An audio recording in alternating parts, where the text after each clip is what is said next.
అందరికీ వందనాలు. It feels very nostalgic to be here. ఎందుకంటే నేను చిన్నప్పుడంతా ఇదే ప్రిమిసెస్లో పెరిగాను అనమాట. సో కాబట్టి నాకు చాలా మెమరీస్ ఉన్నాయి ఇక్కడికి ఎప్పుడు వచ్చినా.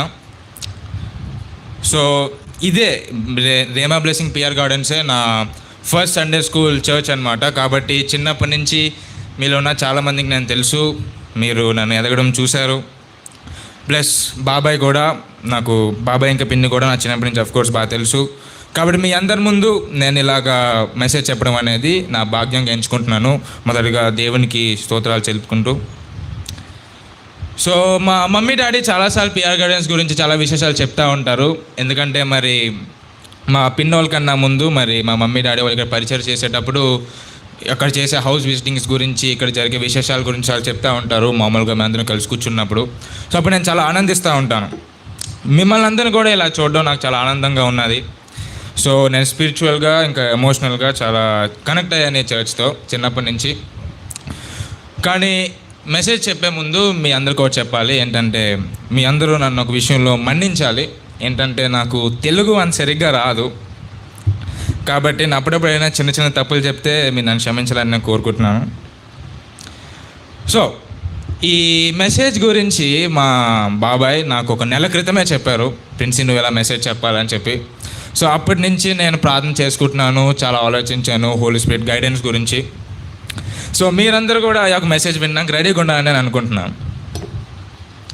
మీలో చాలామందికి నేను తెలుసు, తెలియని వాళ్ళకి మన పెద్ద పాస్టర్ గారు రాబర్ట్ జేమ్స్ గారు ఒక అందరికన్నా పెద్ద మనవుని నేను. సో సెప్టెంబర్ 24, 2017 నేను రాయ్పూర్లో ఉన్నప్పుడు నేను మార్మన్స్ అనేది పొందాను. దాని తర్వాత ఇజ్రాయెల్లో 2017 యోర్దాన్ నదిలో మరి మా తాతయ్య నాకు బాప్తిసం ఇచ్చారు చిన్నప్పుడు. కానీ చిన్నప్పటి నుంచి మార్మన్స్ పొందిన 2024 నుంచి దేవునితో నాకు కనెక్షన్ అనేది బాగా స్ట్రాంగ్ అయింది. అదే సంవత్సరంలో నేను ప్యారిస్ కూడా వెళ్ళాను, అక్టోబర్ 2024లో. మీలో చాలామందికి నా గురించి తెలుసు. సో దేవుడు అక్కడికి వెళ్ళడానికి నాకు చాలా సహాయం చేశారు. ఈరోజు అక్కడున్న జీవితాన్ని కూడా నేను మీలో మధ్య మధ్యలో షేర్ చేసుకుంటూ ఉంటాను. మెసేజ్ స్టార్ట్ చేసే ముందు మీ అందరినీ ఒక చిన్న ప్రశ్న అడుగుదామని నేను అనుకుంటున్నాను. ఇప్పుడు మనందరం మనుషులం కాబట్టి మనందరికీ కష్టాలు అనేవి ఉంటాయి కదా. ఎలాంటి కష్టాలు ఉంటాయి? ఫర్ ఎగ్జాంపుల్ చాలామందికి హెల్త్ ప్రాబ్లమ్స్ ఉండొచ్చు, ఫైనాన్షియల్ ప్రాబ్లమ్స్ ఉండొచ్చు, ఇంకా చెప్పచ్చు పర్లేదు. ఫ్యామిలీ ప్రాబ్లమ్స్ ఉంటాయి, రిలేషన్షిప్ ప్రాబ్లమ్స్ ఉంటాయి, కొంతమందికి స్టడీస్లో ప్రాబ్లమ్స్ ఉంటాయి, కెరియర్ ప్రాబ్లమ్స్ ఉండొచ్చు, జాబ్లో ప్రాబ్లమ్స్ ఉంటాయి. తర్వాత స్పిరిచువల్గా కూడా మనం చాలాసార్లు స్ట్రగుల్ అవుతూ ఉంటాము. కొంతమందికి కోర్ట్ కేసెస్ కాబట్టి లీగల్ ప్రాబ్లమ్స్ కూడా ఉంటాయి. ఇప్పుడు మనలో కష్టాలు ఎంతమందికి ఉన్నాయి అనే ప్రశ్న కంట మనలో ఉన్న ఎంతమంది కష్టాల మీద విజయం సాధించాం? ఇప్పుడు నేను మీ అందరినీ చేతుల పైకి ఎత్తన్నాను, కానీ మనం ఆలోచించుకోవాల్సిన విషయం అది. మనలో ఉన్న ఎంతమంది కష్టాల మీద విజయం సాధించాం? ఈరోజు నేను దాని గురించి మాట్లాడాలనుకుంటున్నాను. కష్టాల మీద విజయం, కష్టాల్లో విజయం, విక్టరీ ఇన్ ట్రయల్స్. ఒకసారి మనందరం ఆదికాండం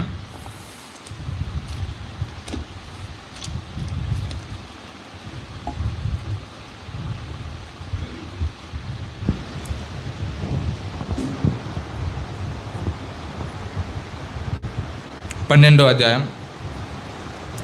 1 నుంచి 4 ఎవరైనా చదువుతారా? యెహోవా నీవు లేచి నీ దేశము నుండి నీ బంధువుల యొద్ద నుండి నీ తండ్రి ఇంటి నుండి బయలుదేరి నేను నీకు చూపించు దేశమునకు వెళ్ళుము. నిన్ను గొప్ప జనముగా చేసి నిన్ను ఆశీర్వదించి నీ నామమును గొప్ప చేయుదును. నీవు ఆశీర్వాదముగా నందువు.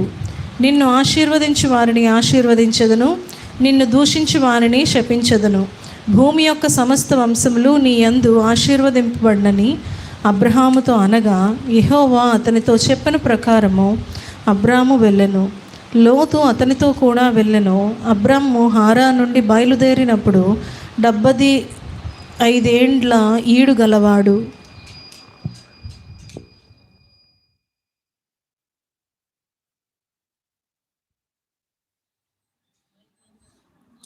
హలో. ఓకే,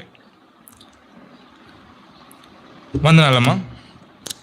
బైబిల్ ప్రకారంగా అబ్రహాంతో దేవుడు మాట్లాడిన మొదటిసారి ఇది. సో ఇక్కడ మనం చూస్తే అబ్రహాం దేవుడి దగ్గరికి రాలేదు, దేవుడే అబ్రహాం దగ్గరికి వచ్చారు. వచ్చిన తర్వాత ఒక గొప్ప ప్రామిస్ అనేది చేసే దాని గురించి మనం చూడబోతున్నాం. ఇప్పుడు దేవుడు అబ్రహాంని ఒక వాగ్దానం ఇచ్చి పిలుచుకున్నాడు. ఇప్పుడు అబ్రహాంకి ఓన్లీ ఆ వాగ్దానం మాత్రమే తెలుసు ఈ పాయింట్ ఆఫ్ టైంలో. కానీ దాని తర్వాత వస్తున్న కష్టం గురించి అబ్రహాంకి తెలియదు. మనకు తెలుసు, ఎందుకంటే మనం బైబిల్ చదివాం కాబట్టి ఇప్పటి వరకు మనం ఉన్న చాలామంది. సో నేను అంటుంది ఏంటంటే, దేవుడు మనల్ని పిలుచుకుంటే ఒక వాగ్దానం గురించనే కాదు, మనకి ఇచ్చే కష్టాల గురించి కూడా ఆయన మనల్ని పిలుచుకుంటాడు. ఇక్కడ అబ్రహాంకి రాబోయే కాలంలో ఒక చాలా పెద్ద కష్టం అనేది వస్తుంది. దేవుడు ఒక వాగ్దానం ఇచ్చాడంటే దాంతోపాటు చాలా కష్టాలు కూడా మనకి ఇస్తాడు. సో దేవుడు మనల్ని పిలుచుకున్నాడంటే వాగ్దానం గురించనే కాదు, కానీ మనకిచ్చే కష్టాల గురించి కూడా మనల్ని పిలుచుకుంటాడు అని మనం అర్థం చేసుకోవాలి. Of course God's plans are difficult to follow. So ఇప్పుడు దేవుడు మరి అబ్రహాంతో ఎలా మాట్లాడాడో అనేది ఇప్పటికి కూడా తెలియదు. చాలామందితో కళల ద్వారా మాట్లాడుతుంటారు, డైరెక్ట్గా మాట్లాడతాడు, వేరే వేరే విధాలుగా మాట్లాడుతుంటారు. కానీ ఇక్కడ దేవుడు అబ్రహాంతో ఎలా మాట్లాడాడు అనేది ఇంకా మిస్టరీ. నేను చాలా కామెంటరీస్లో ఎలా మాట్లాడాడని చెక్ చేశాను, లేదు. ఇప్పుడు 2 ఇంకా 3 వచనాల్లో చూస్తే మనం ఆల్రెడీ చదివాం కదా, ఒక గొప్ప వాగ్దానం అనేది చేశాడు దేవుడు అబ్రహాంకి. He gave Abraham a great promise. So okay, promise మనందరికీ తెలుసు, మనం ఈ విషయాలు చాలాసార్లు వినేసి ఉంటాం ఇప్పటికీ. ఇప్పుడు 4వ వచనం చూస్తే మనం ఆల్రెడీ చదివాం కదా, అబ్రహాం దేవుడి మాట విన్నాడా వినలేదా? ఇప్పుడు వినాలి అంటే నమ్మాలి. ఇప్పుడు మనకు ఒక మనిషి వచ్చి ఒక పని చెప్తే వాళ్ళ పని మనం చేయాలంటే వాళ్ళు చెప్పింది మనం నమ్మాలి. సో అబ్రహాంతో దేవుడు మాట్లాడిన మొదటిసారి ఇదే అయినా బైబిల్ ప్రకారంగా అబ్రహాం నమ్మాడు. You can't believe, if you can't believe you can't obey. మనం దేవుని నమ్మకపోతే మనం ఆయనకి లోబడలేము. సో లోబడాలంటే మనం నమ్మాలి. మనం బైబిల్లో ఉన్న చాలా బైబిల్లో ఉన్న చాలా వచనాల్ని మనం పాటించాం, విధేయత చూపించాం. సో మనం ఈ విషయాల్లో విధేయత చూపించట్లేదంటే మనం దేవుడిని నమ్మట్లేదేమో మనం ఆలోచించుకోవాలి. అబ్రహాం నమ్మాడు, లోబడ్డాడు. ఒకసారి అదే ఆదికాండంలో 15వ అధ్యాయంకి వెళ్తే 2వ వచనం ఎవరైనా చదువుతారండి? అందుకు అబ్రాము, ప్రభువైన యెహోవా నాకేమి ఇచ్చిననేమి, నేను సంతానం లేనివాడనై పోవచ్చున్నానే, దమస్కు ఎలియాజరు నా ఇంటి ఆస్తికర్త యగును కదా అని అన్నాడు. ఇప్పుడు మనం 12వ అధ్యాయంలో 2 ఇంకా 3 వచనాలు చూస్తే I will make you a great nation అని చెప్పి అబ్రహాంకి దేవుడు వాగ్దానం ఇచ్చాడు కదా, చెడలేదా? ఇచ్చినప్పుడు ఇక్కడ చూస్తుంటే అబ్రహాము దేవుడిని అడుగుతున్నాడు, మరి దేవా, నేను చాలా ముసలివాడిని అయిపోతున్నాను కాదు, అయిపోయాను, నేను చాలా ముసలివాడిని అయిపోయాను, సారా చాలా ముసలివా అయిపోయారు. ఇప్పుడు అయిపోయినా మరి మీరు నాకు పిల్లలు ఇవ్వకుండా ఉన్నారు ఇప్పటి వరకు. ఇక్కడ ఎలియాజర్ అనే వాళ్ళ గురించి మనం మాట్లాడాల్సిన అవసరం లేదు, ఎందుకంటే దాని గురించి మాట్లాడాలనుకోవట్లేదు ప్రెసెంట్గా. ఒకసారి మన అందరం లామెంటేషన్స్ అంటే విలాప వాక్యాలు 3వ అధ్యాయం 25వ వచనం ఎవరైనా చదువుతారా ప్లీజ్?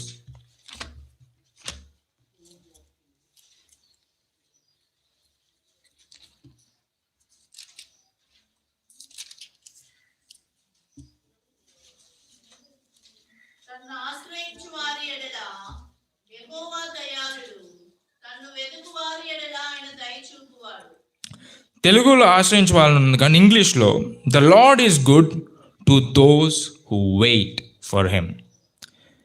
మనం వేచి ఉండాలి. ఇక్కడ అబ్రహాం చూస్తుంటే దేవుడిని అడిగాడు. ఇప్పుడు 4వ వచనం చదువుదాం ఒకసారి, 15వ అధ్యాయంలోనే, ఆదికాండం 15:4.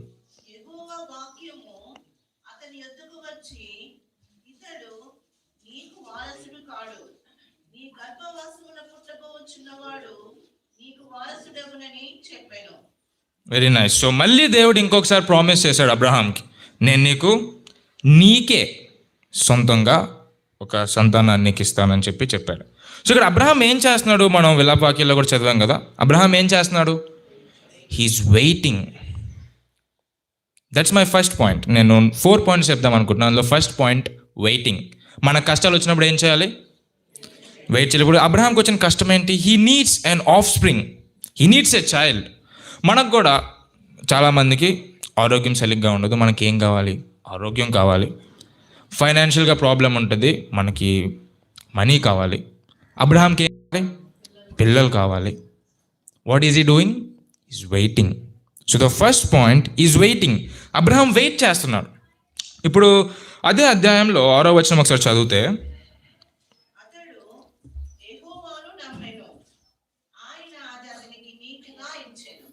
నేను ఆల్రెడీ 12వ అధ్యాయంలో చెప్పాను, హీ బిలీవ్డ్. అబ్రహాము నమ్మాడు, నమ్మి విధేయత చూపించాడు. కష్టం వచ్చింది, ఎదురు చూస్తున్నాడు, వెయిట్ చేస్తున్నాడు. సో ఇప్పుడు 16వ అధ్యాయంకి వెళ్తే 2వ వచనం, కాగా శారాయి, ఇదిగో నేను పిల్లలు కనకుండా యెహోవా చేసి ఉన్నాడు. నీవు దయచేసి నా దాసితో పొమ్ము. ఒకవేళ ఆమె వలన నాకు సంతానము కలగవచ్చునని అబ్రాహాముతో చెప్పాను. అబ్రాహాము శారాయి మాట వినెను. 15వ అధ్యాయంలో మనం చూసాము, అబ్రహాంకి దేవుడు మళ్ళీ ప్రామిస్ చేశాడు. ప్రామిస్ చేసిన తర్వాత అబ్రహాం వెయిట్ చేస్తూ ఉన్నాడు, ట్రాక్లో ఉన్నాడు, రన్నింగ్ రేస్ మీద ట్రాక్లో ఉన్నాడు. ఇక్కడ చూస్తే కొన్నిసార్లు మనం కష్టాల్లో ఉంటాము, దేవుడు మనకు ఒకటి చెప్తాడు, కానీ మన సొంత వాళ్ళే మనం డిస్కరేజ్ చేస్తూ ఉంటారు. ఇక మనం చూస్తే అబ్రహాంకి భూమి మీద అందరికన్నా క్లోజ్ ఎవరు, ప్రాబ్లీ వాళ్ళ వైఫే కదా. సో వాళ్ళ సొంత వైఫే ఒక రాంగ్ సజెషన్ అనేది ఇస్తుంది. మేబీ అప్పుడు అబ్రహాం తానున్న టైంలో తాను ఏం ఆలోచిస్తూ ఉండొచ్చు అంటే, మేబీ అది రాంగ్ సజెషన్ కాదేమో. ఎందుకంటే సారాకి ఫిజికల్గా పిల్లలు పుట్టడం అనేది ఇంపాసిబుల్. కాబట్టి మరి దేవుడు ప్రామిస్ చేశాడు, అవునా. అబ్రహాం వెయిట్ చేస్తున్నాడు, దేవుడిని నమ్మాడు, వెయిట్ చేస్తున్నాడు. వెయిట్ చేస్తూ ఉన్నప్పుడు తన సొంత వైఫే డిస్కరేజ్ చేస్తుంది అబ్రహాంని.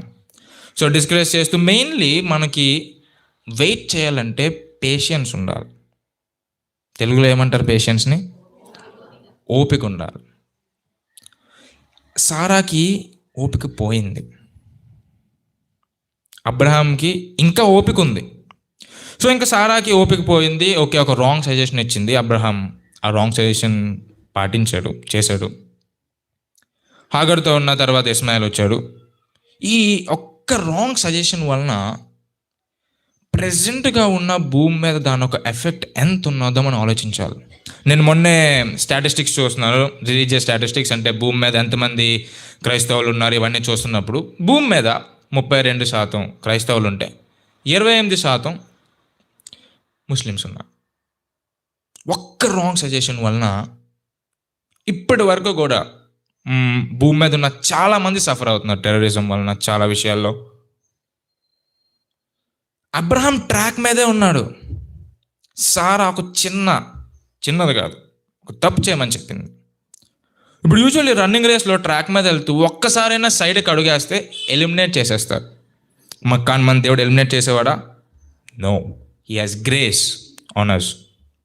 ఓకే, తప్పు చేశాడు. ఇప్పుడు 18వ అధ్యాయంలో 14వ వచనం చూద్దాం. యెహోవాకు అసాధ్యమైనది ఏదైనా ఉన్నదా? నీతికి ఈ కాలమున నిర్ణయ కాలమందు నీ యొద్దకు తిరిగి వచ్చేదను, అప్పుడు సారాకు కుమారుడు కలుగుననెను. ఓకే, దీనికన్నా ముందు ఆల్రెడీ దేవుడు విజిట్ చేస్తాడు సారాని, దాని గురించి నేను మాట్లాడాలనుకోవట్లేదు. కానీ ఇక్కడ 14వ వచనంలో ఇంగ్లీష్లో, is anything too hard for the lord. దేవునికి ఏదైనా కష్టం ఉందా? ఇంకా దేవునికి ఏం చేయడమైనా కష్టమా? అసాధ్యమైంది. Is anything too hard for the lord. కొన్నిసార్లు మనకి ఎలాంటి సమస్యలు వస్తాయంటే హ్యూమన్లీ ఇంపాసిబుల్. మన కష్టం, ఆ కష్టం మనకి ఎప్పటికీ మనం అనుకుంటాం. అది ఆర్థికంగా అయి ఉండొచ్చు, హెల్త్ విషయంలో అయి ఉండొచ్చు, రిలేషన్షిప్స్లో అయి ఉండొచ్చు, ఏదైనా అయి ఉండొచ్చు. కానీ దేవుడు ఏమంటున్నాడు? Is anything too hard for the lord. ఒకసారి ఇంగ్లీష్లో కారస్ ఉంటుంది, పాడదామా? పేజ్ నెంబర్ 385 మన పెద్ద పాటల పుస్తకంలో, ఇంగ్లీష్. ఎవరైనా పాడడం బాగా వస్తే పాడండి, నేను పాడను.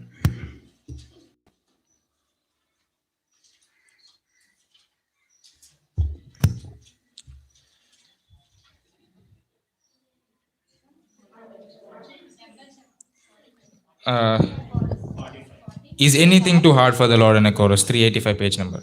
స్టార్ట్ చేయండి. Anything too hard for my Lord? Is there anything too hard for my Lord? Is there anything too hard? Is there anything too hard? Is there anything too hard for my Lord? No, nothing too hard for my Lord. అందరూ చెప్పట్లు కొడదామా? No, nothing is too hard for my Lord. No, nothing is too hard. No, nothing is too hard. No, nothing is too hard for my Lord. చాలు, thank you. ఇప్పుడు దేవుడు okay, మీరు చాలా కాలం wait చేస్తున్నారు Abraham. సారాకి మెల్లమెల్లగా patience పోతుంది. సారా దీనికన్నా ముందు నవ్వింది, మనందరికీ తెలుసు. అప్పుడు దేవుడు ఏమంటున్నాడంటే, is there anything too hard for the lord? ఇప్పుడు 21, ఇప్పుడు చాప్టర్ 21కి వెళ్దాం. జెనసిస్లోనే 1-2 వచనాలు ఎవరైనా చదువుతారా? యెహోవా తాను చెప్పిన ప్రకారము సారాను దర్శించెను. యెహోవా తాను ఇచ్చిన మాట చొప్పున సారాను గూర్చి చేసెను. ఇట్లనగా దేవుడు అబ్రహాముతో చెప్పిన నిర్ణయ కాలములో సారా గర్భవతి అయి అతని ముసలితనమందు అతనికి కుమారుడు కనెను. Finally the waiting paid of. ఎంతకాలం వెయిట్ చేసింది, ఫైనల్లీ దేవుడు ఒకప్పుడు ఎన్నో సంవత్సరాల క్రితం ఇచ్చిన ఒక గ్రేట్ ప్రామిస్ని వెయిట్ చేసి సారాకి పేషెన్స్ పోయి, తర్వాత దేవుడు చాలాసార్లు వాళ్ళకి మళ్ళీ ఇంకొకసారి ప్రామిస్ చేస్తూ వచ్చినప్పుడు ఫైనల్లీ దేవుడు వాళ్ళ కష్టాన్ని తీర్చేశాడు కదా. 5వ వచనం ఒకసారి చదువుదామా ఇది అధ్యాయంలో? అబ్రహాము కుమారుడైన ఇస్సాకు అతనికి పుట్టినప్పుడు అతడు 100 ఏండ్ల వాడు. ఇప్పుడు మనం చూస్తే, మనం 12వ అధ్యాయంలో 4వ వచనం చూసాం కదా. దేవుడు అబ్రహాం పిలుచుకున్నప్పుడు ఎన్ని సంవత్సరాలు అబ్రహాంకి? 75. సో ఇప్పటికి 25 years వెయిటింగ్. ఇన్ జనరల్ మనం చదువుతున్నప్పుడు బాగానే ఉంటుంది, కానీ మన గురించి మనం ఆలోచించుకోవాలి ఒకసారి. బస్ స్టాండ్ దగ్గరికి వెళ్తాము, నించుంటాము, 5 నిమిషాలు అయ్యింది, బస్సు రాలేదు, చిరాకు వచ్చేస్తుంది మనకి. నేను కూడా చాలాసార్లు ర్యాపిడో లాంటివి బుక్ చేసుకుంటున్నప్పుడు ఆడు వెయిటింగ్ 10 నిమిషాలు చూపిస్తే చాలా కోపం వచ్చేస్తుంది మనకి. నాకు 18 సంవత్సరాలు, నాకు ఇంకొక 7 సంవత్సరాలు అయితే నాకు అప్పుడు ఎన్ని సంవత్సరాలు అవుతాయో అన్ని సంవత్సరాలు అబ్రహాం వెయిట్ చేసాడంట.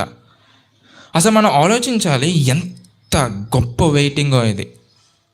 బైబిల్లో ఇంకా చాలామంది గురించి మనం చూస్తుంటాము వెయిటింగ్ గురించి, కానీ 25 years మెడికల్లీ ఇంపాసిబుల్ అయిన దాన్ని దేవుడు నమ్మాడు, అబ్రహాం నమ్మాడు, వెయిట్ చేశాడు. కొన్నిసార్లు మన జీవితంలో మన కష్టాలు ఓకే, మనకి ఏదైనా ఒక జబ్బు వచ్చిందాం, స్టేజ్ 1లో ఉంది, స్టేజ్ 2లో ఉంది, మన దేవుడిని అడుగుతున్నాం, is there anything too hard for the lord అన్నాడు దేవుడు. 3rd స్టేజ్కి వచ్చేసింది, 4th స్టేజ్కి వచ్చేసింది, ఇంక మనం చనిపోతున్నాం. And that's when in his time, ఇప్పుడు మనం 21వ వచనంలోనే మొదటి వచనం చూస్తే ఆయన సమయంలో, రెండో వచనం చూస్తే ఆయన సమయంలో, నిర్ణయం కాలంలో అంటే ఆయన సమయం, ఇన్ హిస్ టైం. సో మనం వెయిట్ చేస్తుందంతా ఆయన సమయం గురించి మనం వెయిట్ చేస్తున్నాం. అది ఎన్ని సంవత్సరాలు అవ్వచ్చు, నెలలు అవ్వచ్చు, రోజులు అవ్వచ్చు, కానీ మనం వెయిట్ చేస్తుందంతా ఆయన సమయం గురించి. ఒకసారి రోమా పత్రిక 4వ అధ్యాయం 18వ వచనం వస్తూ చదువుదాం. మీ సంతానము ఈలాగు ఉండునని చెప్పిన దానిని బట్టి తాను అనేక జన్మలకు తండ్రి అగునట్లు నిరీక్షణకు ఆధారం లేనప్పుడు అతడు నిరీక్షణ కలిగి నమ్మడు. నిరీక్షణకి ఆధారం లేనప్పుడు నిరీక్షణ కలిగాడు. Where there was no hope, he had hope. My second point, hope. మనం వెయిట్ చేస్తూ ఉంటున్నాం, వేచి ఉంటూ నిరీక్షించాలి. ఇప్పుడు మనం బస్ స్టాండ్లోకి వెళ్తాం, వెళ్ళి నించుంటామా, బస్ ఎప్పుడు వస్తుందని చూస్తూ ఉంటాం కదా మాటికి. That's what you called as hope. So Abraham 25 సంవత్సరాలు వెయిట్ చేస్తూ హోప్ ఉంచాడు. He was waiting in hope.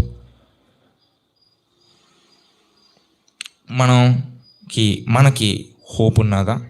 మనకున్న కష్టాలు తీరుతాయి, దేవుడు మన కష్టాలు తీరుస్తాడు అనే నిరీక్షణ మనకి ఉన్నదా అని మనం ఆలోచించుకోవాలి. ఇప్పుడు వరకు అబ్రహాం గురించి అలా విన్నాం కదా. ఇప్పుడు అబ్రహాం గురించి నేను ఎందుకు చెప్తాం అనుకున్నానో నేను మీకు చెప్తాను. ఏప్రిల్ 17, 2024 అప్పుడే నా ఒక ఇంటర్ సెకండ్ ఇయర్ ఎగ్జామ్స్ అయిపోయాయి. ఇప్పుడు usually inter second year exams అయిపోయిన తర్వాత మరి నేను ఎంపీసీ తీసుకున్నాను కాబట్టి మరి నేను ఏ కాలేజ్లో బీటెక్ చేస్తే బాగుంటుంది అని నేను ఆలోచిస్తూ ఉన్నాను. చాలామంది చాలా చెప్తున్నారు, మమ్మీ చాలా చెప్తుంది. సో నేను కాలేజ్కి, ఇండియాలో ఉన్న కాలేజెస్కి నేను అప్లై చేస్తూ ఉన్నాను అనమాట. అప్లై చేస్తూ ఉన్నాను. ఓకే, మా డాడీ ఆయన ఒక ప్రొఫెసర్ కాబట్టి సో ఆయన ప్రజెంట్గా ఉన్న స్టూడెంట్స్ని చాలామంది చూశారు. సో ఇండియాలో ఉన్న స్టడీస్ని జాగ్రత్తగా అనలైజ్ చేస్తూ ఇప్పుడు బీటెక్ ఇండియాలో చదివితే ఎలాంటి ఫ్యూచర్ ఉంటుంది అనే విషయాలు చాలా ఆలోచిస్తూ మా డాడీ నార్మల్గా ఎవ్రీడే మాకు మార్నింగ్ ఫ్యామిలీ ప్రేయర్ జరుగుతుంది, ఈవినింగ్ కూడా ఫ్యామిలీ ప్రేయర్ జరుగుతుంది. మార్నింగ్ చిన్నది జరిగిన ఈవినింగ్ అట్లీస్ట్ 1 hour జరుగుతుంది ఫ్యామిలీ ప్రేయర్. సో ఈ గంటలో మేము మాట్లాడుతూ ఉన్నప్పుడు మా డాడీ చెప్పారు మామూలుగా ఏమనంటే, నువ్వు ఫారెన్ వెళ్తే బాగుంటుందేమో అని చెప్పారు. చెప్తే మేము అంత సీరియస్గా ఏం తీసుకోలేదు ఎవరు కూడా, జస్ట్ ఒక థాట్ కాబట్టి మేము జస్ట్ చిల్ అవుతున్నాము. చాలా కన్సల్టెన్సీస్ వాళ్ళు కూడా కాల్ చేసి మీ కొడుకు ఫారెన్ చదవాలని ఇంట్రెస్ట్ ఉన్నదంటే మేము వాళ్ళకి కూడా లేదండి మాకేం వెళ్ళాలని లేదని చెప్పేసాము. ఓకే, సో ఇండియాలో ఉన్న ప్రైవేట్ కాలేజ్ ఎగ్జామ్స్ అన్నిటికీ అప్లై చేస్తున్నాను, ప్రిపేర్ అవుతున్నాను, చాలా వాటికి రాశాను. సో రాస్తూ ఉన్నప్పుడు జూన్ 2024లో నేను SRM అనే కాలేజ్ ఎగ్జామ్ రాశాను. నేను యాక్చువల్లీ చాలా బాగా రాశాను ఎగ్జామ్. ఎంత బాగా రాశానంటే చాలా మంచి ర్యాంక్ వచ్చి నాకు కావాల్సిన ప్లేస్లో నాకు కావాల్సిన బ్రాంచ్ వచ్చేసింది. అంటే నాకు కావాల్సిన సీట్ నాకు వచ్చేసింది SRMలో. అది SRM అనేది చెన్నైలో ఉంటుంది. ఇప్పుడు మన ఇండియాలో one of the top private కాలేజెస్లో ఒకటి అనమాట. సో ఇప్పుడు ఇలా ఆలోచిస్తున్నాం. సో SRMలో సీట్ వచ్చేసింది, హల్లెలూయా అని అనుకున్నాం. సో అనుకున్న తర్వాత మరి మా డాడీ ఒకవైపు ఇంకా ఫారెన్ గురించి కనుక్కుంటూ చాలా కన్సల్టెన్సీస్ని, చాలా మనుషుల్ని కనుక్కుంటూ ఉన్నారు అసలు ఫారెన్కి వెళ్తే ప్రాసెస్ ఏంటి అని చెప్పి. అక్కడ కూడా మా డాడీ కొన్ని యూనివర్సిటీస్కి అప్లై చేశారు ఫారెన్లో. అందులో ఒక దాంతో నాకు ఇంటర్వ్యూ ఉంది, ఇంటర్వ్యూ పాస్ అయిపోయాను. సో మనం ఆలోచిస్తే మా మమ్మీ వైపు SRM ఉంది, సీట్ వచ్చేసింది. ఇంకోవైపు డాడీ వైపు ఫారెన్ దాంట్లో కూడా సీట్ వచ్చేసింది. ఇప్పుడు రెండాట్లో ఏం చేయాలి నేను అని నేను ఆలోచిస్తూ ఉన్నాను. ఇప్పుడు ఒకవేళ నేను ఫారెనే వెళ్ళిపోయాను అనుకోండి, అప్పట్లో మేము ఆలోచిస్తున్నాం ఏంటంటే ఫారెన్ వెళ్ళిపోతే నా పరిస్థితి ఎలా ఉంటుంది. నేను జీవితంలో కిచెన్కి ఓన్లీ ఒకే ఒక పనికి వెళ్ళేవాడిని, అదే తినేసిన తర్వాత ప్లేట్ పెట్టడానికి. అలాంటిది ఇప్పుడు ఫారెన్ వెళ్ళి బ్రేక్ఫాస్ట్, లంచ్, డిన్నర్ అన్నీ చేసుకోవాలనేది చాలా కష్టం కదా. ఇన్ జనరల్గా చాలామంది అబ్బాయిలు కిచెన్కి వెళ్ళడం ఏంటి, వాళ్ళు వండుకోవడం ఏంటని అంటూ ఉంటారు. తప్పది అనకండి. సో మా మమ్మీ ఎలా ఆలోచిస్తూ ఉన్నది, నువ్వు వెళ్ళి ఎలా వండుకుంటావు అక్కడికి వెళ్ళిన తర్వాత? అక్కడ మన ఇండియా లాగా హాస్టల్స్ అనేవి ఉండవు. సో మన గురించి ఒక రూమ్ ఇచ్చి మన గురించి తిండి పెట్టేది అనేది ఉండదు, అక్కడ హాస్టల్ లాంటిది ఉండదు. అదే కాకుండా నేను మా మమ్మీ డాడీ వాళ్ళకి ఒకరినే కొడుకుని అంటే ఇంకో కూతురున్నదని కాదు, ఒకరినే పిల్లవాడిని, ఇస్సాక్ లాగా. మరి అబ్రహాం 25 సంవత్సరాలు వెయిట్ చేస్తే మన మమ్మీ వాళ్ళు 5 సంవత్సరాలు వెయిట్ చేశారు. మరి కాబట్టి నన్ను చాలా చిన్నప్పటి నుంచి చాలా దేవుని భక్తిలో పెంచారు, ఎలా కూడా చెప్తాను. సో ఇప్పుడు నేను ఒకవేళ ఫారెన్ వెళ్ళిపోతే మరి ఇంట్లో ఎవరు ఉండరు కదా. మరి నాకు ఫారెన్ ఏదైనా అయినా మమ్మీ వాళ్ళు రావడం కష్టమే, మమ్మీ వాళ్ళకి ఏదైనా అయినా నేను మళ్ళీ ఫారెన్ నుంచి ఇక్కడికి రావడం కష్టమే. కంప్లీట్లీ న్యూ ప్లేస్, ఎప్పుడు వెళ్ళలేదు అక్కడికి, కొత్త ప్రదేశం. ఇప్పుడు జర్నీ గురించి ఆలోచిస్తే మా మమ్మీ వాళ్ళు ఇప్పుడు వరకు నన్ను ఒక దేశం కాదు కదా, ఒక పట్టణం దువ్వాడ కూడా ఒంటరిగా పంపించలేదండి అప్పటి వరకు. అలాంటిది 1000 కిలోమీటర్లో ఉన్న దేశానికి ఒంటరిగా ఎలా పంపిస్తారు? అక్కడున్న క్లైమేట్ గురించి మనకు తెలియదు. ఇండియాలో అంటే వేడిగా ఉంటుంది, అక్కడ చాలా చల్లగా ఉంటుంది. మరి అక్కడ భాష, వాళ్ళకి ఇంగ్లీష్ కూడా రాదు, వాళ్ళ భాష కూడా నాకు రాదు. భాష రాదు, వండుకోవడం రాదు, ఎవ్వరూ ఉండరు. ఒకరినే కొడుకుని, అక్కడున్న ఎవ్వరూ నాకు తెలియదు, ఒంటరిగా ఉండాలి. దానికన్నా ముఖ్యంగా ఫైనాన్షియల్ బర్డెన్ కూడా చాలా ఎక్కువ ఉంటుంది ఫారెన్కి వెళ్ళడం వల్ల. సో ఇవన్నీ మా మమ్మీ ఆలోచిస్తుంది. ఇవన్నీ కరెక్టే కాదా? కరెక్టే. ఇంకోవైపు మా డాడీ ఏం ఆలోచిస్తున్నారంటే ఇండియాలో ఫ్యూచర్ ఉండదు, ఇండియాలో ఎంత కష్టపడినా ఫ్యూచర్ రావడం అనేది చాలా కష్టం. ఎందుకంటే ఇండియాలో ఎంప్లాయ్మెంట్ రేట్ తక్కువ, దానికన్నా ముఖ్యంగా పాపులేషన్ చాలా ఎక్కువ. సో ఇవన్నీ ఆలోచిస్తున్నప్పుడు నాకు రెండు వ్యాలిడే అనిపించాయి. నాకు కూడా మనసులో ఎక్కడో చిన్నగా ఫారెన్ వెళ్తే బాగుంటుంది కదా అని అనిపించింది. సో మేము చెప్పాను కదా, ప్రతిసారి మేము ఫ్యామిలీ ప్రేయర్ పెట్టుకుంటాం కదా రాత్రి. సో ఎవ్రీ ఫ్రైడే మాకు ఫాస్టింగ్ ప్రేయర్ అనేది జరుగుతుంది. ఒక 2 నుంచి 3 గంటల వరకు జరుగుతుంది ఎవ్రీ ఫ్రైడే మాకు ఇంట్లో. సో ఆ రోజు ఫాస్టింగ్ ప్రేయర్లో మేము ఒక పాట పాడుతున్నాం. ఒకసారి అందరు నించుందామా ప్లీజ్, ఎందుకంటే మరి గాలి లేదు కదా. అందరూ ఒకసారి నించుందాం.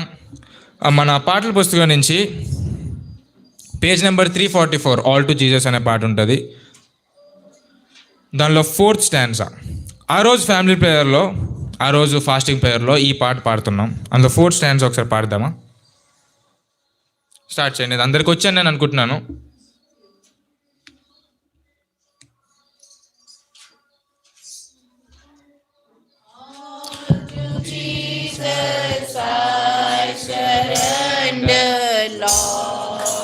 Give myself to thee. Fill me with thy love and power. Let thy blessing rest on me. I surrender all. I surrender all to thee, my blessed Savior. I surrender all. వందనాలు. Thank you. ఉంటుంది ఇక్కడ పర్లేదు, మీతో పాటు నేను కూడా పర్లేదు option. Yeah, thank you. అందరు కూర్చోండి ప్లీజ్. ఈ మాత్రం దాకా లేపానని చెప్పి అనుకోకండి. మరి మనకి అందరికి చెమటలు పడుతున్నాయి కదా, సాతానుడు కార్యం చేయబోతున్నాడు, చేస్తున్నాడు. మరి దేవుడి కార్యం గురించి వెయిట్ చేస్తున్నాం మనం. ఓకే, సో ఆ రోజు ఫ్యామిలీ ప్రేయర్లో ఈ పాట పాడుతున్నాం. మామూలుగా ఇన్ జనరల్ నేను ఈ పాటకు అర్థం ఏంటి అని ఆలోచించుకుంటాం. నార్మల్గా మనందరం పాటలు పాడేస్తుంటాం. చాలామంది నేనేమైనా ప్రభువా నిన్ను స్తుతిస్తాను అని చెప్పి పాటలు పాడతారు, కానీ మనం ఎంతవరకు అప్లై చేసుకుంటున్నామో చూడాలి.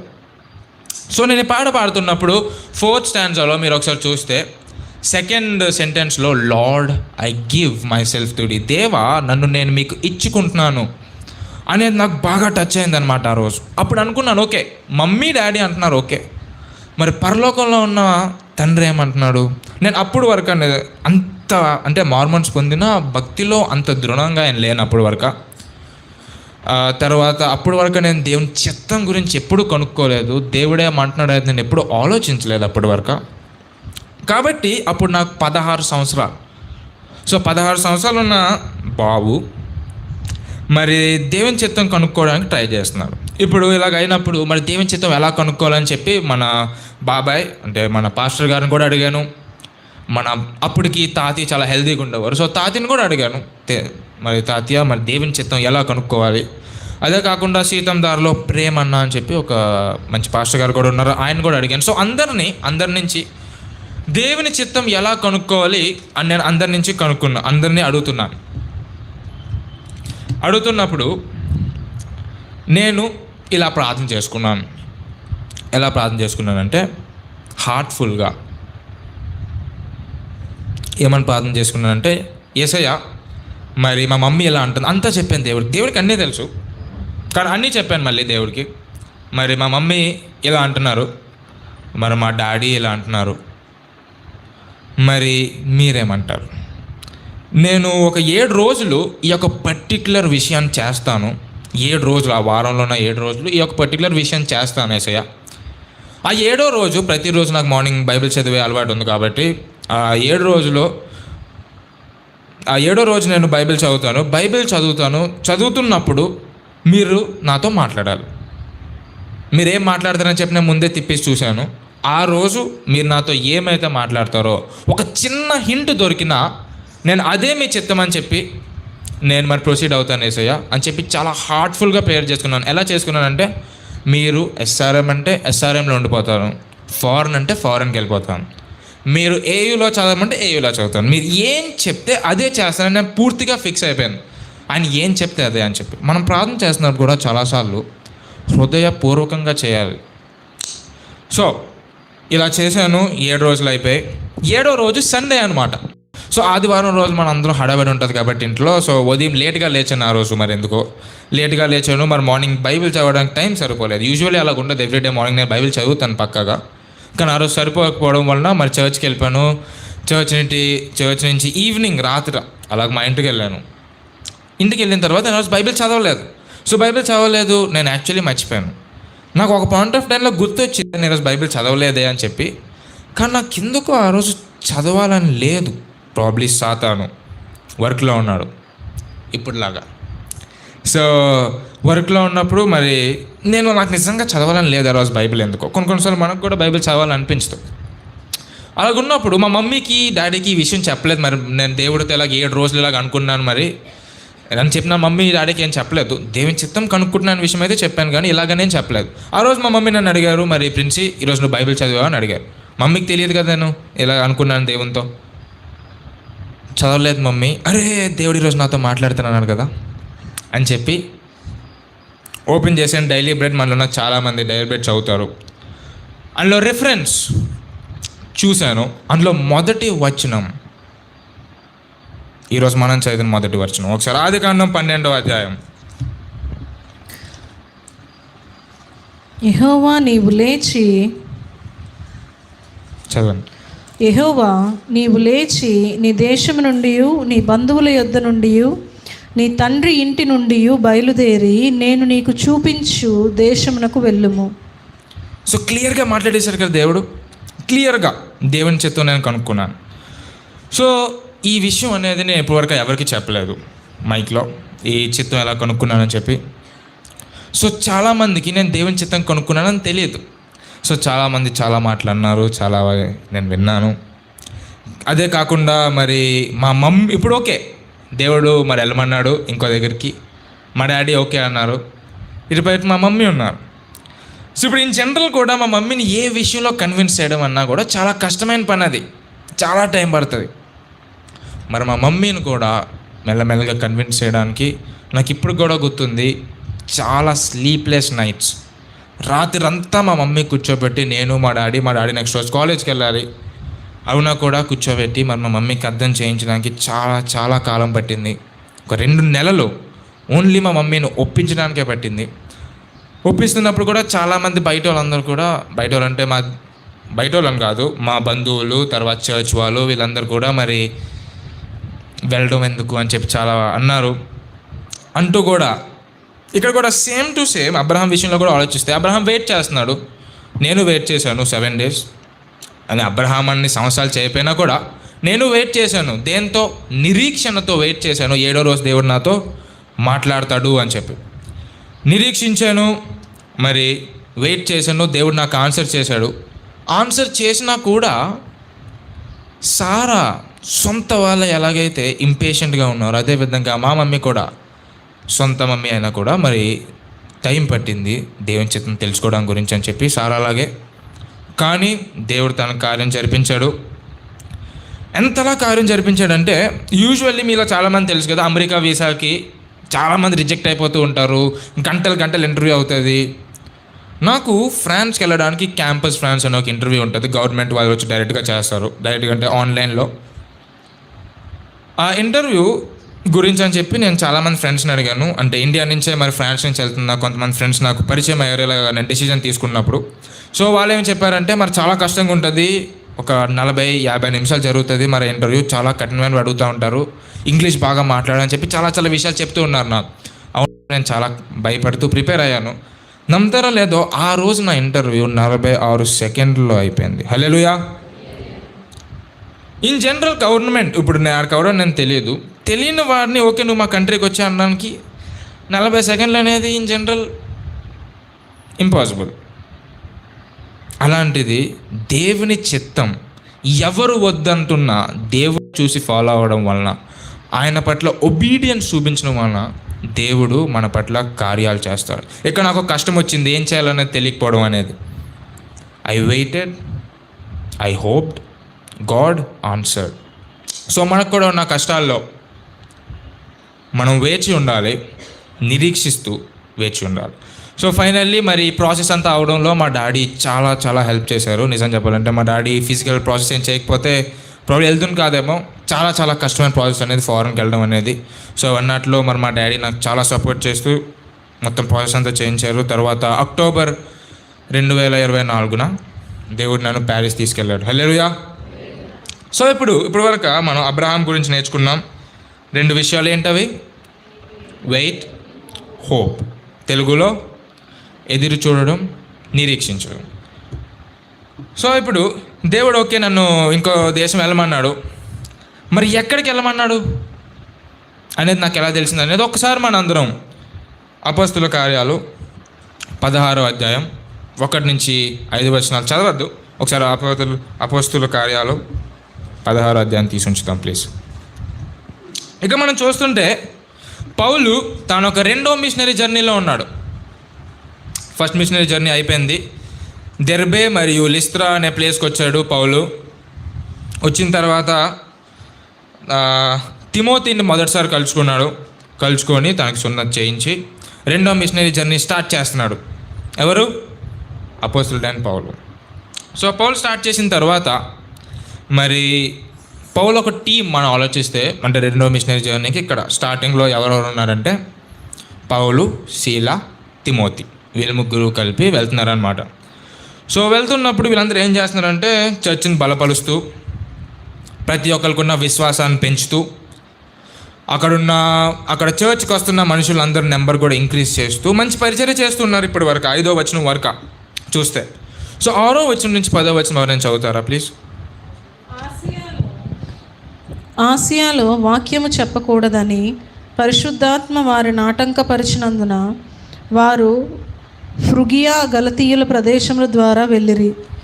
ముసియా దగ్గరకు వచ్చి బితూనియాకు వెళ్ళుటకు ప్రయత్నం చేసిరి, కానీ యేసు యొక్క ఆత్మ వారిని వెళ్ళనీయలేదు. అంతట వారు ముసియాను దాటిపోయి త్రోయాకు వచ్చిరి. అప్పుడు మాసిదోనియా దేశస్థుడు ఒకడు నిలిచి, నీవు మాసిదోనియాకు వచ్చి మాకు సహాయం చేయమని తనను వేడుకొనుచున్నట్టు రాత్రివేళ పౌలునకు దర్శనం కలిగెను.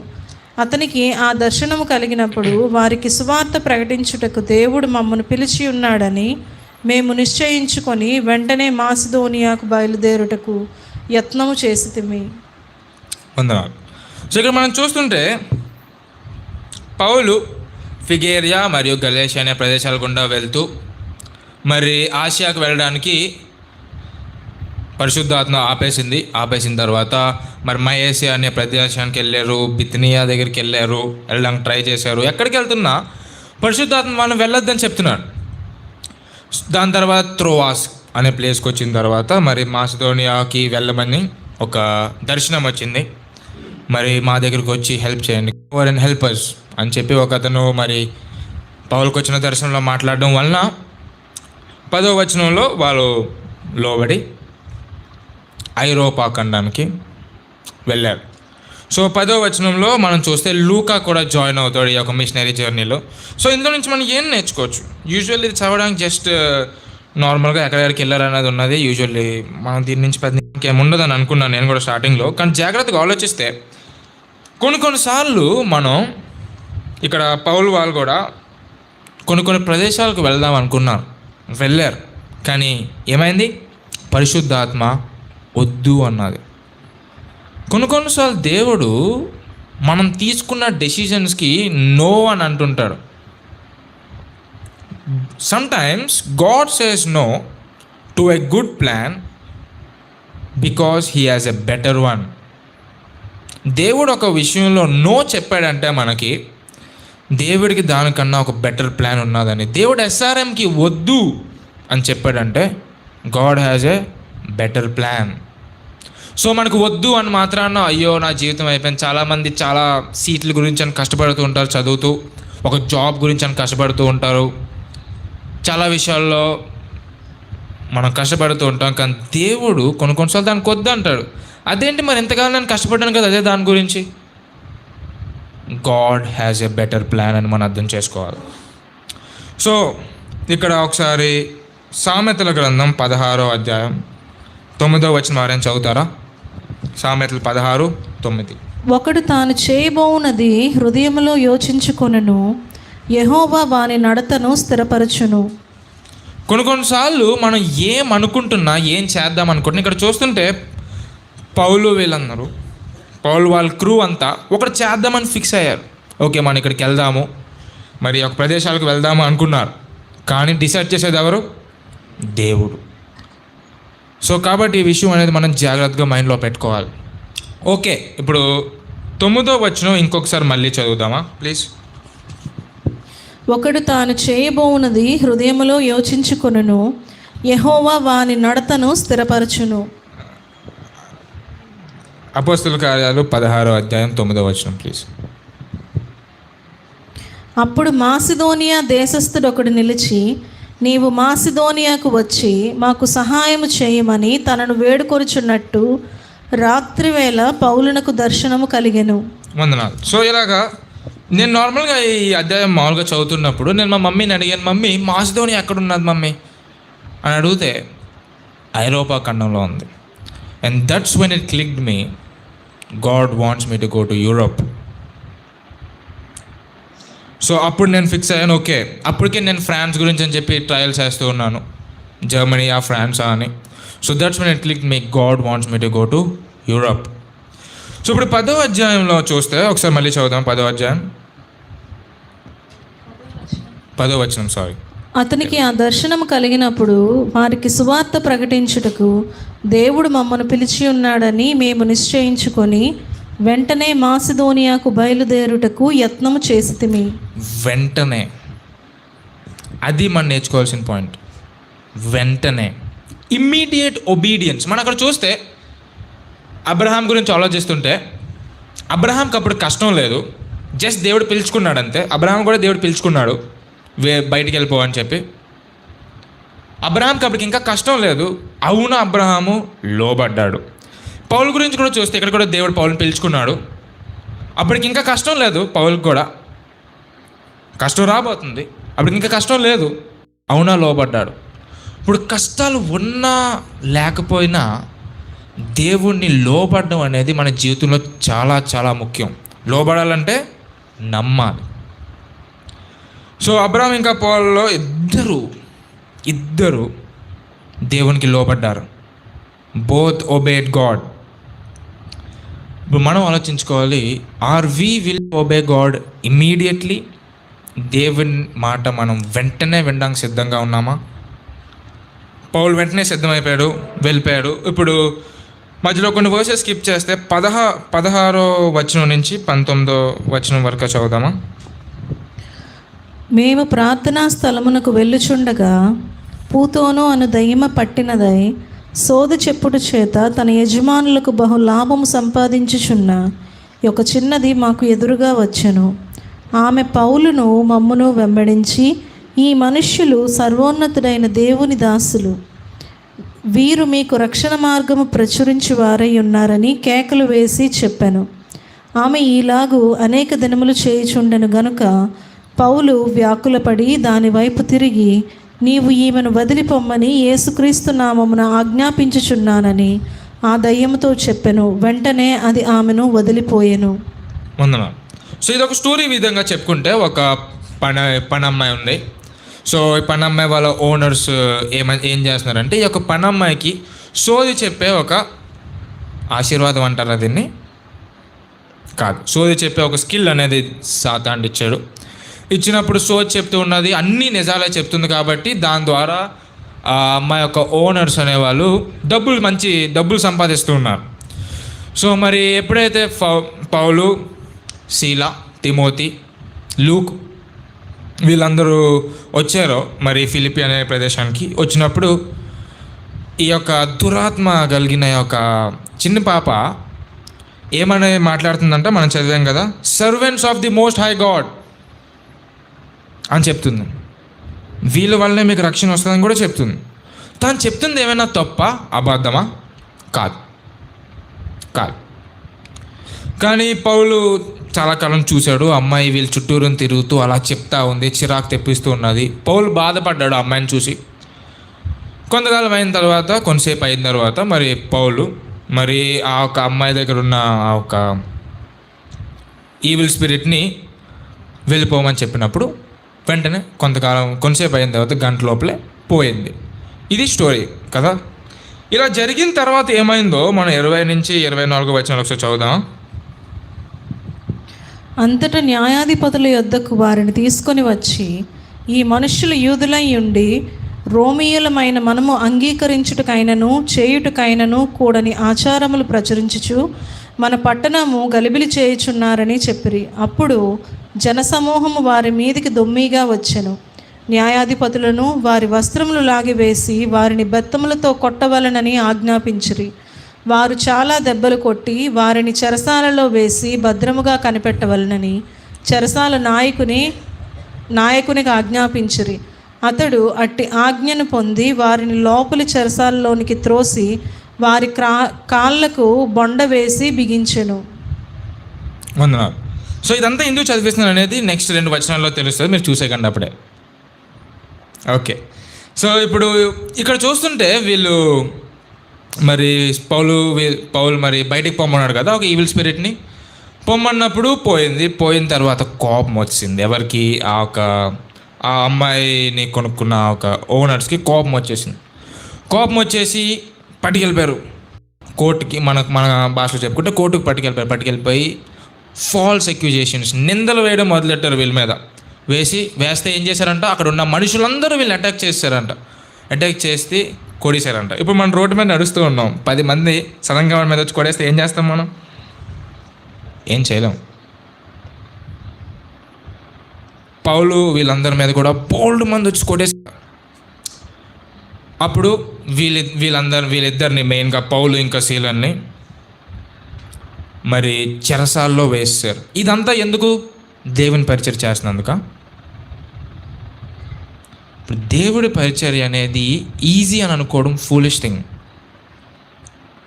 దేవుని పరిచర్య అంటే పాస్టర్ గారిలో ఉండడమే కాదు, ఏం పరిచర్య అయినా కూడా suffering for doing God's work.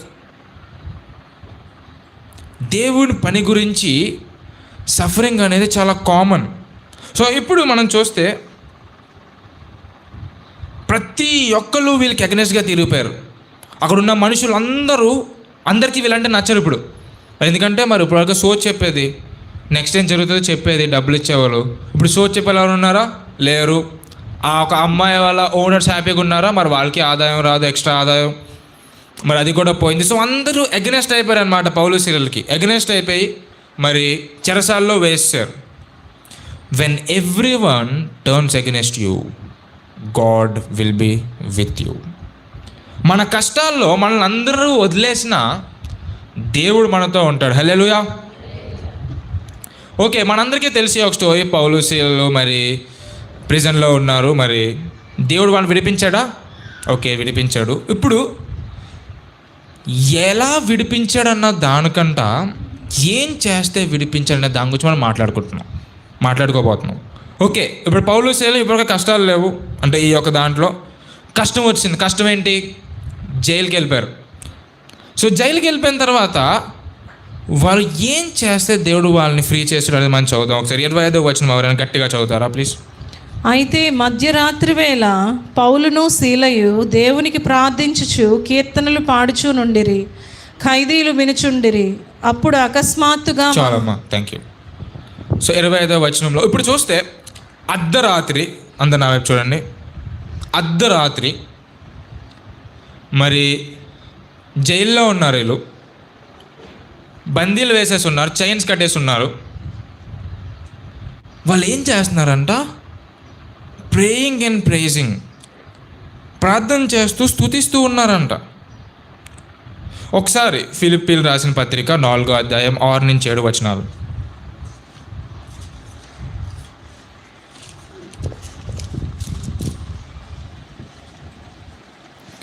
దేనిని గూర్చియు చింతపడకుడు గాని ప్రతి విషయంలోనూ ప్రార్థనా విజ్ఞాపముల చేత కృతజ్ఞతాపూర్వకముగా మీ విన్నపములు దేవునికి తెలియజేయుడి. అప్పుడు సమస్త జ్ఞానమునకు మించిన దేవుని సమాధానము యేసుక్రీస్తు వలన మీ హృదయములకును మీ తలంపులకును కావలియుండును.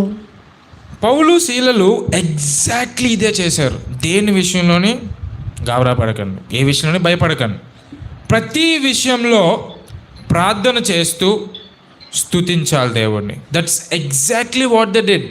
మన కష్టాల్లో మనకి ఫర్ ఎగ్జాంపుల్ మనకి ఎవరైనా ఎమర్జెన్సీ వచ్చిందనుకోండి, భయపడిపోతాం, అయ్యి బాబాయ్ ఏం చేయాలి. నేను చాలామంది చూశాను. స్తుతిస్తూ ప్రార్థన చేయాలంట. ఇప్పుడు మనం దాని గురించి మాట్లాడుకుంటూ నా థర్డ్ పాయింట్ అరైజ్ అవుతుంది, ప్రార్థన. కష్టాలు వచ్చినప్పుడు మూడో పాయింట్ ప్రార్థన చేయాలి. సో ప్రార్థన ఎలా చేయాలని దాని గురించి మనం కొంచెంసేపు ఆలోచిద్దాం. మీరందరూ నా వైపు చూడొచ్చు.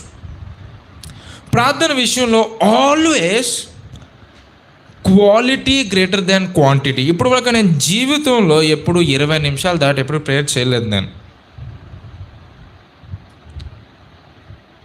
మరి మెసేజ్ అలాగే ఇచ్చారు అనుకోకండి.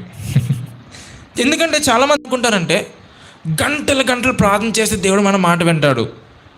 నిజమే, కానీ హృదయపూర్వకంగా ప్రార్థన చేస్తున్నామా అనేది ముఖ్యం. చాలామంది, నేను ఎవరిని క్రిటిసైజ్ చేయట్లేదు, డైరెక్ట్గా చెప్తున్నాను, చాలామంది నేను చూశాను స్తుతి స్తుతి స్తుతి అని స్టార్ట్ చేస్తుంటారు ప్రేయర్ని. ఇప్పుడు వాళ్ళకి అలవాటు అయిపోయింది ఆ ఒక విషయం అనేది. హృదయపూర్వకంగా చెప్తున్నామా, హృదయపూర్వకంగా ప్రార్థన చేస్తున్నామా అనే విషయం మనం ఆలోచించాలి. ఇప్పుడు నేను ఒకసారి బాగా చిన్నప్పుడు మాకు చిల్డ్రన్ సెల్స్ అనేవి జరిగేవి. చిల్డ్రన్ సెల్స్ అంటే సండే స్కూల్స్ మన మార్నింగ్ జరుగుతుంది కదా, ఈవినింగ్ ఇంకా కొంతమంది ఓన్లీ పిఆర్ గార్డెన్స్లో ఉండే వాళ్ళకి పిఆర్ గార్డెన్స్ పిల్లలు వచ్చి అక్కడ సెల్ పెట్టుకుంటుంటారు. సో సెల్ అవుతూ ఉన్నది, మా నాన్సీ వీళ్ళందరూ కూడా వచ్చేవారు. నా పక్కన ఒకడు ఉన్నాడు, ఆడి పేరు కూడా నాకు గుర్తుంది, అంటే తాను మా ఫ్రెండ్ అనమాట.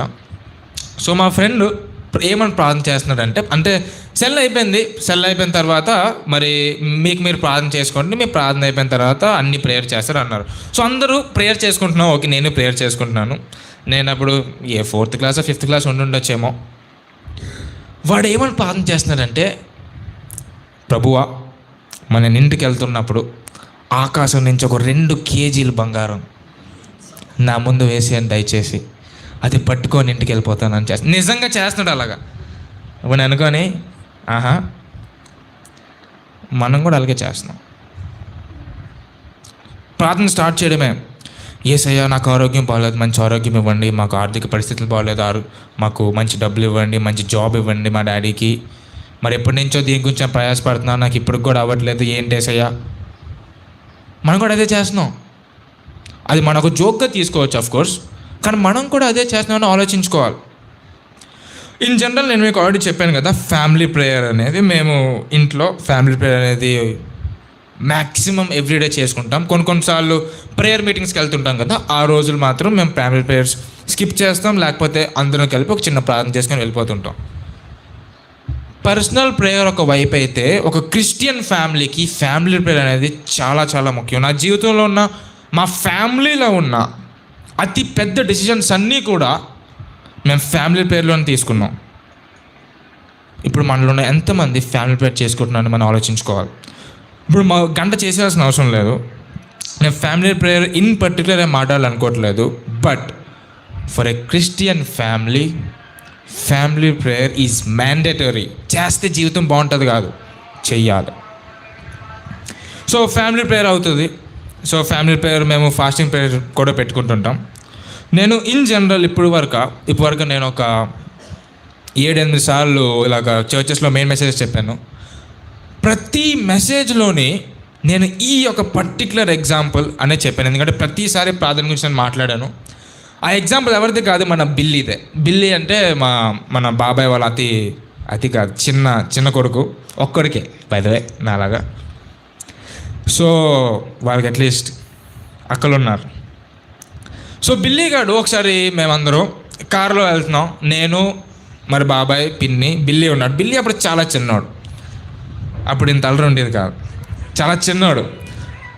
సో చిన్నప్పుడు మేము అలాగ వెళ్తున్నప్పుడు, మీకు షోరూమ్ తెలుసు కదా, ఆర్కే ఫ్యామిలీ స్టోర్ అని చెప్పి అక్కడ ఉంటుంది. అక్కడ ఉన్నప్పుడు మేము దాని నుంచి అలా స్ట్రైట్గా వెళ్తున్నాం కారులో. వెళ్తున్నప్పుడు లెఫ్ట్ సైడ్ అన్నీ బొమ్మల స్టోర్స్ ఉంటాయి అన్నమాట. సో బొమ్మల స్టోర్స్ ఉంటాయి. మరి బిల్లీ గారు బొమ్మలు ఎప్పుడు చూసినా అది కావాలంటాడు. సో అది చూస్తున్నాడు, కావాలని చెప్పి అంటున్నాడు, కాల్ చేస్తున్నాడు వాళ్ళ మమ్మీ ఇంటికి బయటకు వెళ్ళిపోయారు కొనుక్కున్నాను. సో బిల్లీ వాళ్ళు అప్పుడు లంచ్ టైం అనమాట. సో వాళ్ళ మమ్మీ ఓకే బిల్లీ గాడు మనకి ఏమి ఇవ్వలేదు కాబట్టి వాళ్ళ మమ్మీ ఫుడ్ పెడుతున్నాడు. ఇప్పుడు చెప్పండి, బిల్లీ గాడు ఫుడ్ తింటాడా? తినడు. That's exactly how we should ask God. Number 1, Billy గాడు ఏడుస్తూ ఉపవాసం ఉంటూ మనం ప్రార్థించాలి. ఇది ఒక షార్ట్ కట్ అన్నమాట. జీవితంలో మనకి ఏం కావాలన్నా, ఏం కష్టం ఉన్నా ప్రార్థన ఎలా చేయాలి అని అంటే ఏడుస్తూ ఉపవాసం ఉంటూ ప్రార్థన చేయాలి. నాకు ఇప్పుడు కూడా గుర్తుంది, మా మమ్మీ మా మమ్మీ ఎవ్రీడే మార్నింగ్ చాలాసేపు ప్రార్థన చేస్తారు. నేను చాలాసార్లు ఇంటర్లో ఉండేటప్పుడు నాకు నేను ఎలా లేసేవాడిని తెలుసా? అల్లారం ద్వారా లేసేవాడిని కాదు. మా మమ్మీ ఏడుపు విని లేసేవాడిని ఎవ్రీడే.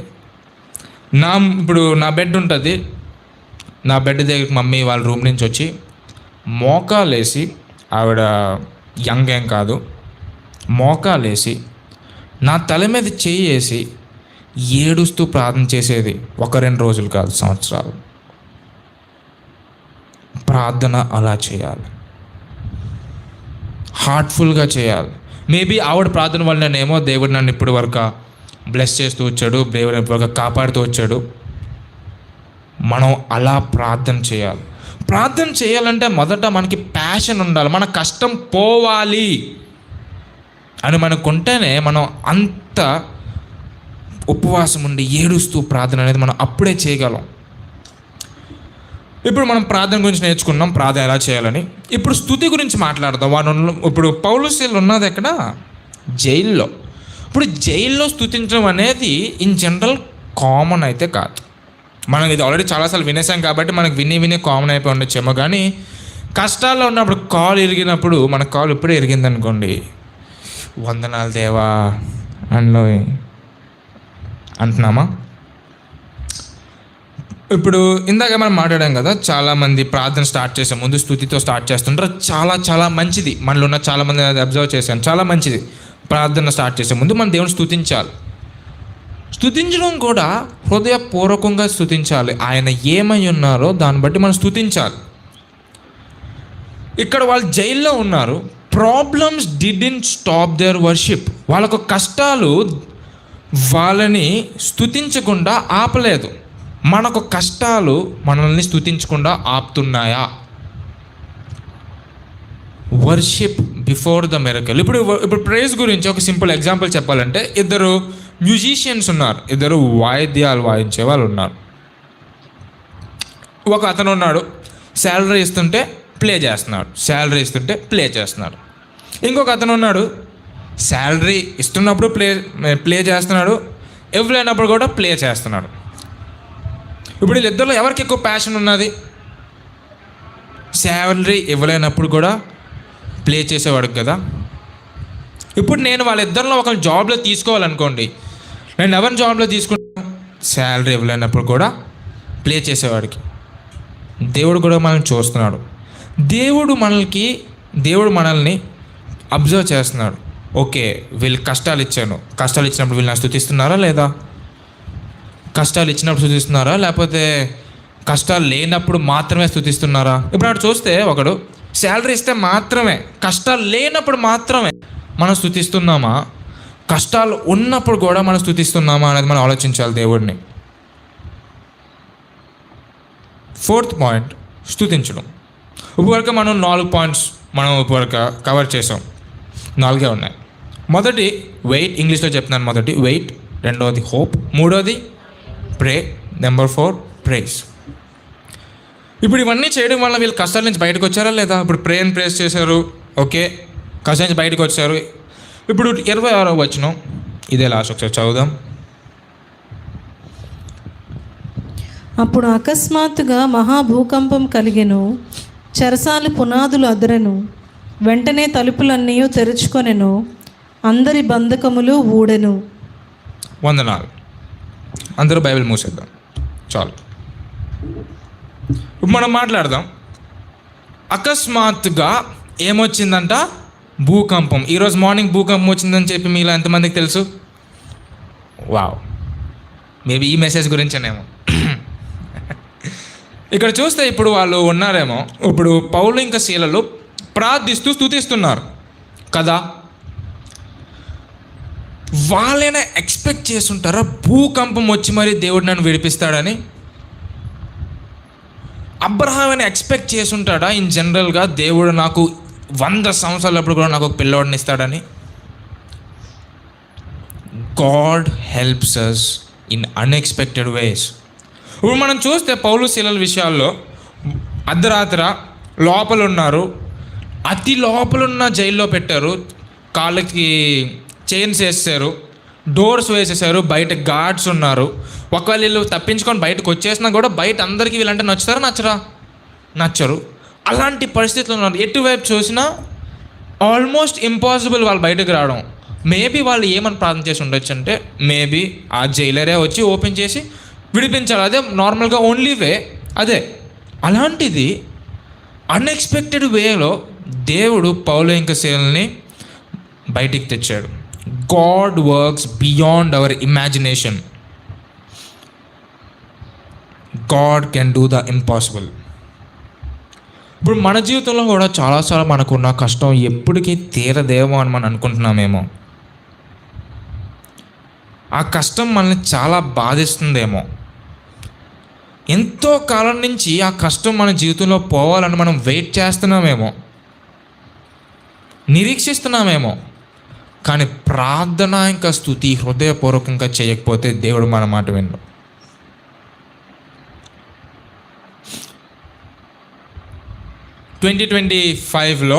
నవంబర్ అప్పటికే నేను ప్యారిస్ వెళ్ళి సంవత్సరం అయిపోయింది. నాకు 16 సంవత్సరాలు ఉన్నప్పుడు నేను దేవుని చిత్తం కనుక్కొని ప్యారిస్ వెళ్ళాలని నేను ఫిక్స్ అయ్యాను.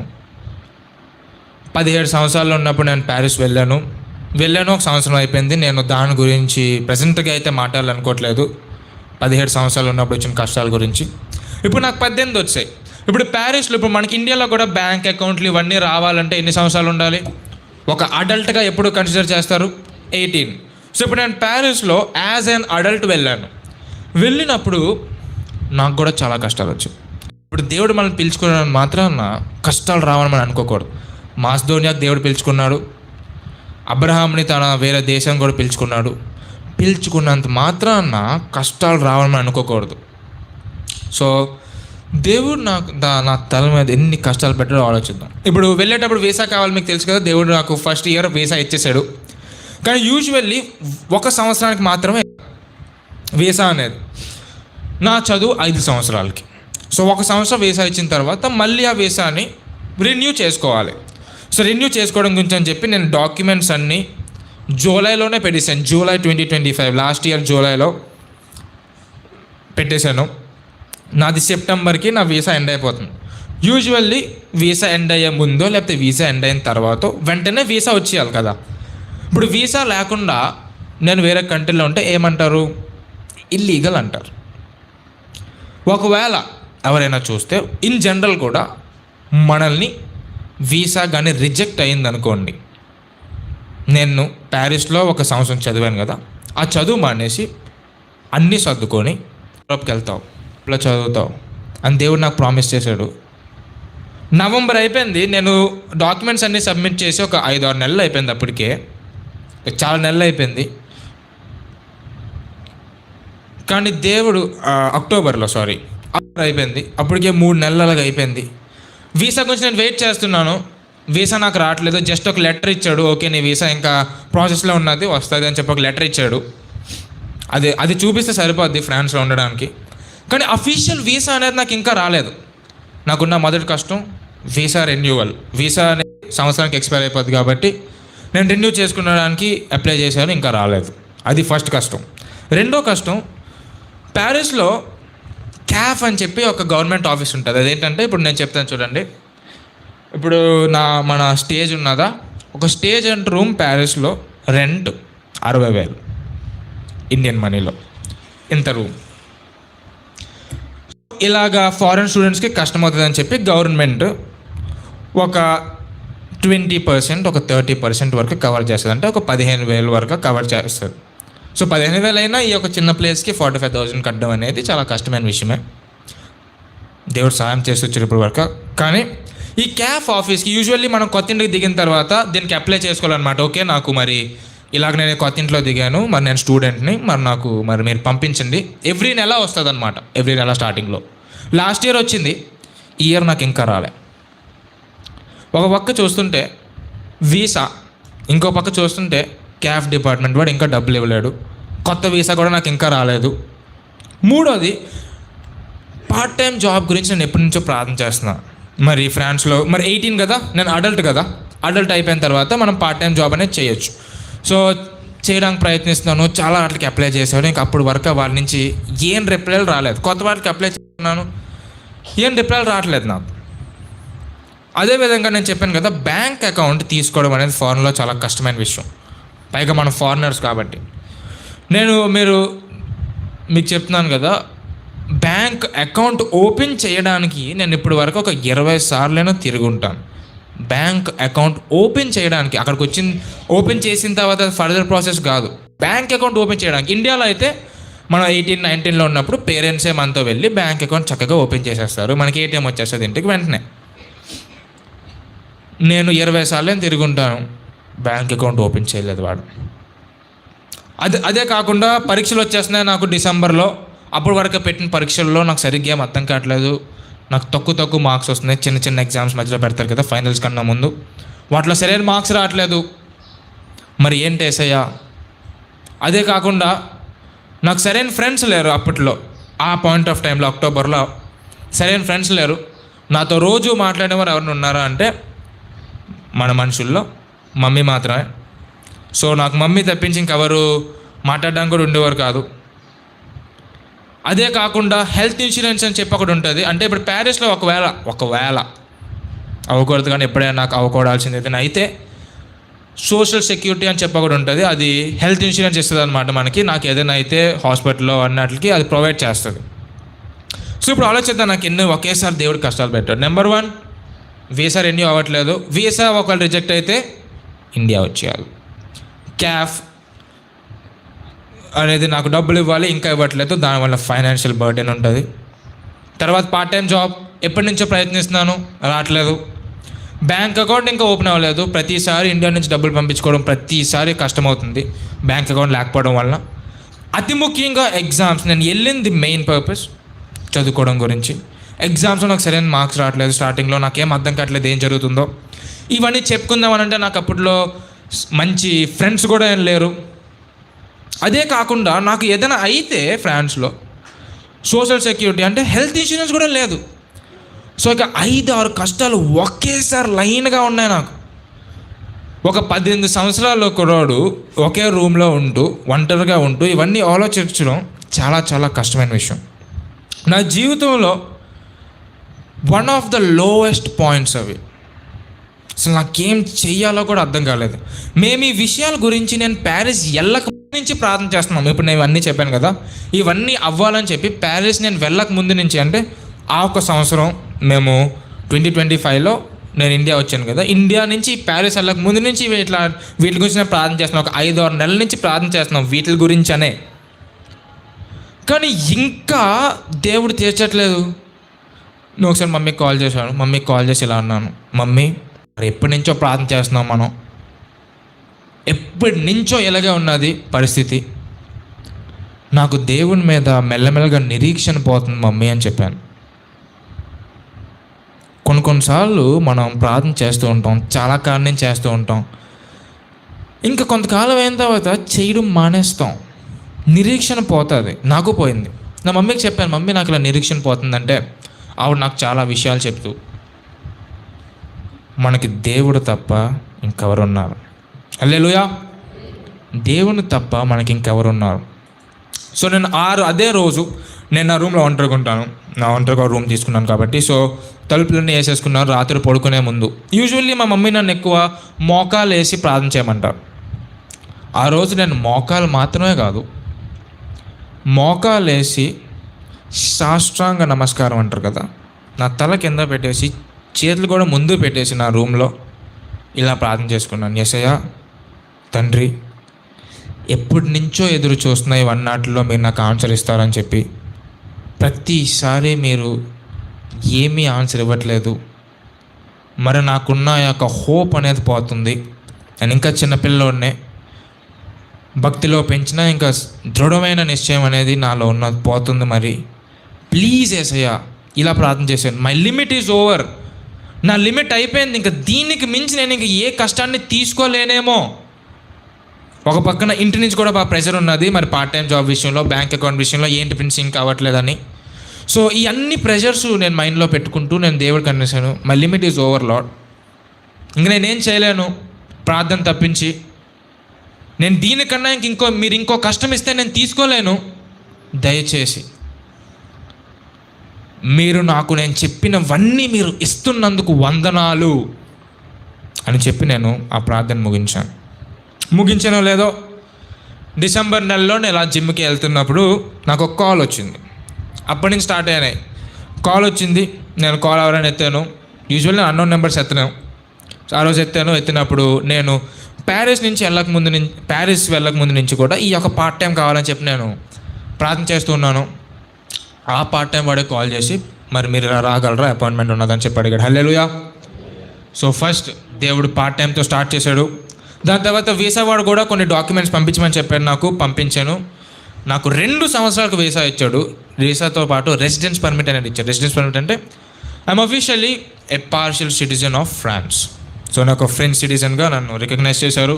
అదే కాకుండా ఫైనల్లీ క్యాఫోర్ కూడా రెస్పాండ్ అయ్యి వాడు కూడా నెల డబ్బులు పంపడం అనేది స్టార్ట్ చేశాడు. దాని తర్వాత ఇవన్నీ అయిపోయిన తర్వాత వీసా వచ్చిన తర్వాత బ్యాంక్ అకౌంట్ ఓపెన్ చేయడానికి కూడా దేవుడు సహాయపడ్డాడు. మరి నాకు ఫ్రెండ్స్ విషయంకి వస్తారంటారా, మా మమ్మీకి తెలుసు. నాకు ఇప్పుడు కూడా రోజుకి ఒక 3-4 ఫ్రెండ్స్ అని ఎవ్రీడే కాల్ చేస్తూ ఉంటారు. చాలామంది ఫ్రెండ్స్ అయ్యారు. క్రిస్టియన్స్ కూడా చాలామంది అయ్యారు, తెలుగు మాట్లాడే వాళ్ళు కూడా. సో దేవునికి దాని బట్టి స్తోత్రం. దానికన్నా ముఖ్యంగా పరీక్షల విషయంలో మీలో చాలామంది తెలుసు. మరి ఒక లాస్ట్ జరిగిన సెమిస్టర్లో దేవుడు నాకు అందరికన్నా ఉన్నతమైన మార్క్స్ ఇచ్చి దేవుడు నన్ను బ్లెస్ చేశాడు. సో ఇవన్నీ కష్టాలు ఒకేసారి నా మీద వచ్చినప్పుడు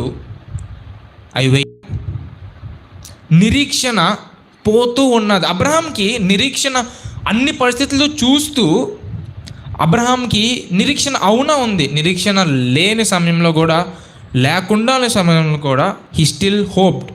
కానీ నాకు నిరీక్షణ పోతున్నప్పుడు మా మమ్మీ నన్ను బలపరిచినప్పుడు నిరీక్షించాను దేవుడు నాకు ఇస్తాడని ప్రార్థించాను హృదయపూర్వకంగా. స్తుతించాను. ఎలా స్తుతించాలంటే కొన్నిసార్లు మనకు ఒక కష్టం వచ్చినప్పుడు ఆ కష్టం తీర్చేస్తున్నందుకు వందనాలు. వర్షిప్ బిఫోర్ ద మిరకిల్ అని చెప్పి నేను ప్రార్థన చేసుకున్నాను.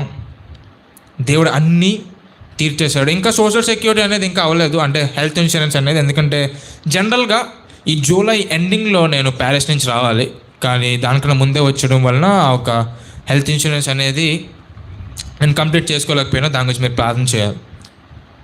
సో ఇప్పుడు కంక్లూజన్ గురించి అని మాట్లాడితే అబ్రహాము పౌలు శీలల గురించి మనం మాట్లాడుకున్నాం కదా.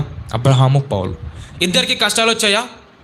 ఇద్దరికి కష్టాలు వచ్చాయి. ఒకరికి ఏం కావాలి? పిల్లలు కావాలి.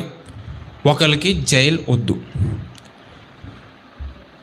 ఇప్పుడు మనం వెయిటింగ్ గురించి ఆలోచిస్తే మరి బెతెస్దా కోనేరు దగ్గర కూడా ఒక అతను 38 సంవత్సరాలు వెయిట్ చేశాడు. ఒక్క క్షణంలో దేవుడు తీర్చేశాడు. 12 సంవత్సరాల నుంచి మరి బ్లడ్ ప్రాబ్లం ఉన్న ఒక స్త్రీ ఒక్క నిమిషంలో దేవుడు ముట్టాడు, స్వస్థపరిచాడు. సో మనం వెయిట్ చేస్తున్న కాలం అంతా ఆ ఒక్క క్షణం గురించే.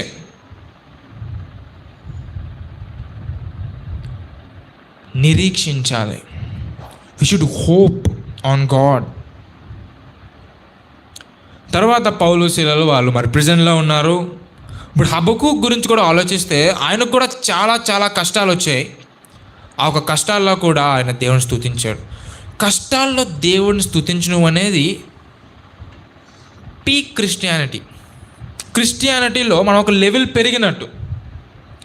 ఎప్పుడంటే కష్టాలలో మనం స్తుతించడం. Should praise during difficulties.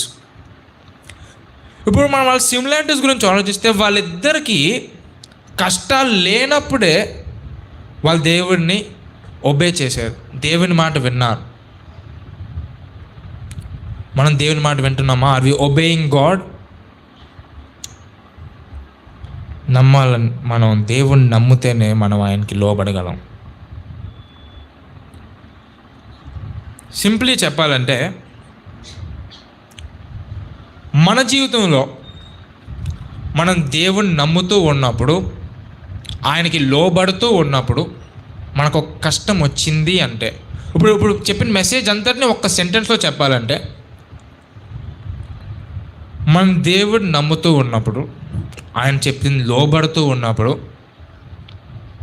మనకి ఏదైనా కష్టం వచ్చింది అని అంటే